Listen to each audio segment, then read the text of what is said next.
Alors dans cette vidéo, je vais vous présenter CoinMarketCap qui permet de gérer son portefeuille de crypto-monnaies en voyant les plus-values latentes et en pouvant s'informer sur différents projets. Alors nous voici sur CoinMarketCap. Il y a deux géants qui ont ce marché. Il va y avoir CoinGecko et CoinMarketCap.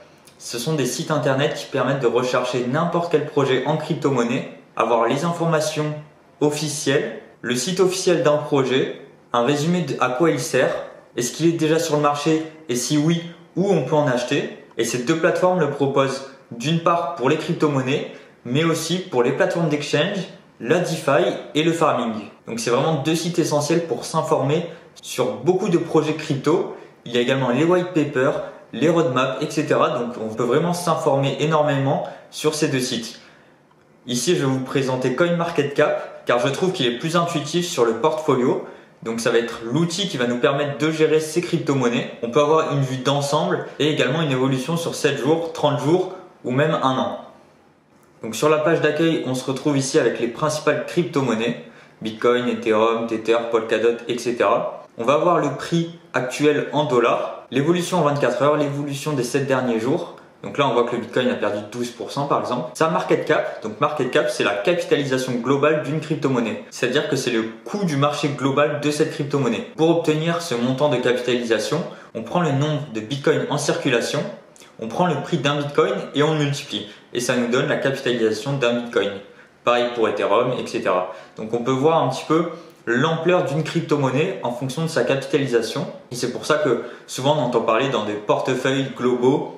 On va avoir des projets low cap, medium cap ou high cap. C'est-à-dire qu'on va avoir des projets à petite capitalisation, moyenne et grande. Les petites capitalisations sont beaucoup plus volatiles car si on injecte par exemple 1000 $ sur une capitalisation qui fait 100 000, ça représente 1% de la capitalisation totale. Donc ça peut faire un pump sur le cours de la crypto-monnaie.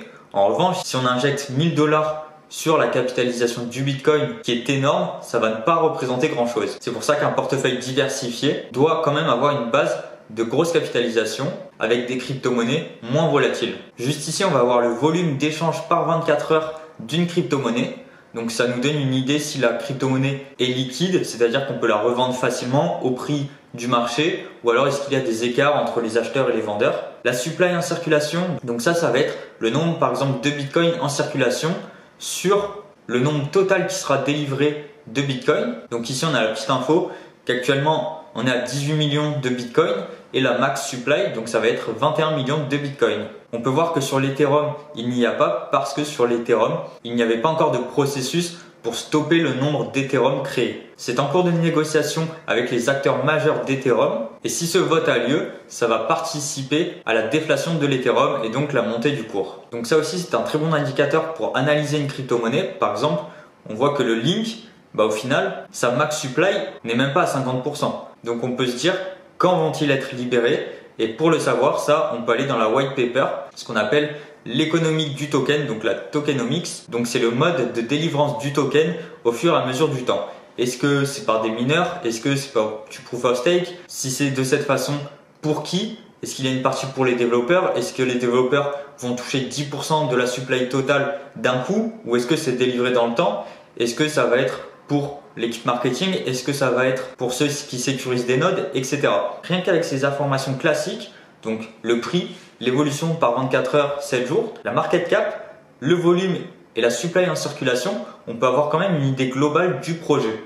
Après, il faut aller plus en détail si on s'intéresse à un en particulier, aller lire la white paper, se rendre sur le site internet, voir la tokenomics et s'informer des différents processus et acteurs, également les partenaires qu'il y a autour du projet. Donc ici par exemple, on va cliquer sur l'Ethereum, on nous met son rang. Donc le rang c'est en fonction de la capitalisation de chaque crypto-monnaie, le site internet Ethereum, la communauté, ce qui est très important en crypto-monnaie. Ce qui fait un projet, c'est pas seulement le fondamental, c'est aussi la communauté qu'il y a derrière, s'il y a des acteurs qui veulent s'y investir, des investisseurs. Donc on peut voir les différentes communautés sur Bitcoin Talk, Twitter, etc. Les codes sources, la white paper directement et quelques tags pour se dire comment fonctionne l'Ethereum, il y a des smart contracts autour, etc. On a toujours market cap, circulation, supply, etc. Ici, on va voir la charte. Alors, je la trouve pas forcément très adaptée sur CoinMarketCap. Ça permet d'avoir quand même une petite vision globale. Donc, on a plusieurs courbes On peut juste les décliquer pour se rendre compte. Voilà. Donc là, on va avoir le prix de l'Ethereum. Voilà, le président ATH début 2018, voilà, qui était à 1400. Il vient de les retaper en 2021. On peut mettre le prix en fonction du BTC. Donc, est-ce qu'il a pris de la valeur par rapport au BTC, oui ou non. On peut voir son volume et sa capitalisation, donc qui est généralement liée à son cours. Ensuite, on va avoir quelques infos sur l'Ethereum. Voilà, qu'est-ce qui se passe en ce moment, est-ce qu'il a pris de la valeur, comment il fonctionne, what is Ethereum, qui sont les fondateurs, Vitalik Buterin, etc. Donc on a quand même quelques infos, ça permet toujours d'avoir une appréhension de la crypto-monnaie en question avant d'aller chercher sur la white paper, le site internet. Et tout en bas, ce qui est très intéressant, c'est qu'on a les markets, donc les places de marché où on peut acheter de l'Ethereum. Et on peut voir où les volumes d'échange sont les plus importants. On ne va pas forcément aller sur une plateforme d'échange où il y a très peu de volume d'échange parce que ok, on peut l'acheter, mais quand on va vouloir le revendre, ça va être compliqué. Donc il faudra peut-être l'envoyer sur une autre plateforme où il y a plus de liquidité. Là, c'est un mauvais exemple car l'Ethereum est une énorme crypto-monnaie, mais sur des plus petites crypto-monnaies, c'est important de se rendre compte d'où provient le volume des derniers échanges en 24 heures et de se positionner sur les meilleures plateformes. Et juste en dessous, on retrouve quelques news sur l'Ethereum. Alors pour avoir un portfolio, il faut se créer un compte et on va pouvoir le relier directement au téléphone pour avoir un suivi également. Je tiens à préciser que ce n'est pas la valeur de mon portefeuille actuellement. Donc je vais juste vous montrer comment fonctionne ce portfolio. Donc on retrouve ici par exemple le Bitcoin, son prix du jour, l'évolution. Holding, c'est combien on en possède. Donc là par exemple j'avais mis un Bitcoin, donc il me met le prix que vaut un Bitcoin aujourd'hui. Et juste ici on va avoir la plus-value ou moins-value latente que l'on a. Donc ce qui est intéressant, c'est qu'on peut vraiment rajouter des transactions. Quand on veut, ça va automatiquement calculer le prix d'achat global de notre crypto-monnaie en question. Donc si par exemple je veux rajouter du Bitcoin, je mets par exemple j'en ai acheté 0,5 au prix, là ils me mettent le prix du jour par exemple. Je peux mettre la date si je l'ai acheté avant et donc changer le prix, les frais si je veux rajouter quelques-uns et dans notes généralement moi je mets sur l'exchange où je l'ai acheté. Donc ça peut être Binance, Kraken ou autre. Comme ça généralement si c'est des petits altcoins, vaut mieux le noter, comme ça si jamais on s'en souvient plus, on peut quand même le retrouver facilement.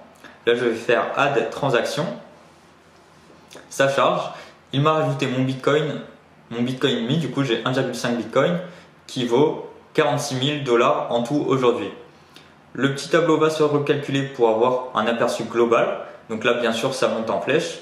Et ce qui est intéressant également, c'est si on rajoute une transaction, par exemple je mets un Bitcoin que j'ai acheté par exemple, je sais pas, à 20 000 $, add transaction, ça recharge et là il va me mettre ma plus-value latente de tous mes bitcoins globaux. Donc si j'ai 2,5 bitcoins, peu importe les hauts prix différents que j'ai achetés, il va calculer tout ça et en fonction du prix d'achat global de tous mes bitcoins, il va me calculer ma plus-value latente. Donc là je suis à plus 11 000 $. Donc c'est ça qui est hyper intéressant avec cet outil, c'est que peu importe quand on va acheter la crypto, il suffit de noter le prix d'achat et ça va calculer automatiquement la plus-value que l'on a fait. Ensuite, juste ici, on peut retrouver toutes nos transactions. Quand je l'ai acheté, pour combien, avec des frais, etc.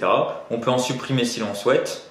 Par exemple, je vais supprimer un Bitcoin et en retournant dans mon portfolio, il ne me restera plus que 1,5 Bitcoin. Et comme je vous disais, je préfère CoinMarketCap parce que justement, on peut voir l'évolution de notre portefeuille sur plusieurs jours, voire plusieurs semaines et mois. Donc là par exemple sur 30 jours on peut voir, donc on était en période de plein bull run, mon portfolio est passé de 4300 à peu près 15 000, donc il a fait un petit x3 sur ce petit bull run.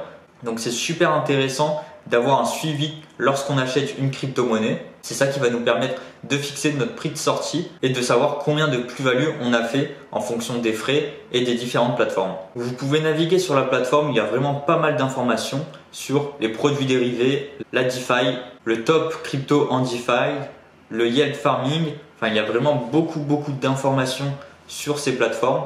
Je vous invite à y aller. Ici, pareil, on peut voir les meilleurs exchanges en spot, en dérivé, en décentralisé. Dans produits, ici, on va nous proposer du lending, du stacking, etc. Faites attention parce que c'est quand même généralement des liens affiliés, donc ils vont peut-être pas recommander les plus fiables et les plus rentables. Et juste ici, on va avoir pas mal d'informations sur l'écosystème des crypto-monnaies, donc ceux qui veulent se former. Il y a cette plateforme qui est très intéressante. Je vous recommande fortement d'utiliser cette plateforme ou un autre portfolio. Il y a également Alpha, Portfolio, CoinGecko qui le font. Mais je vous invite très rapidement à les utiliser pour noter toutes vos transactions. Et surtout, si vous gardez des cryptos pour le très long terme, ce sera très intéressant de garder le prix d'achat où vous l'avez acheté et ainsi de calculer vos plus ou moins values latentes sur le long terme.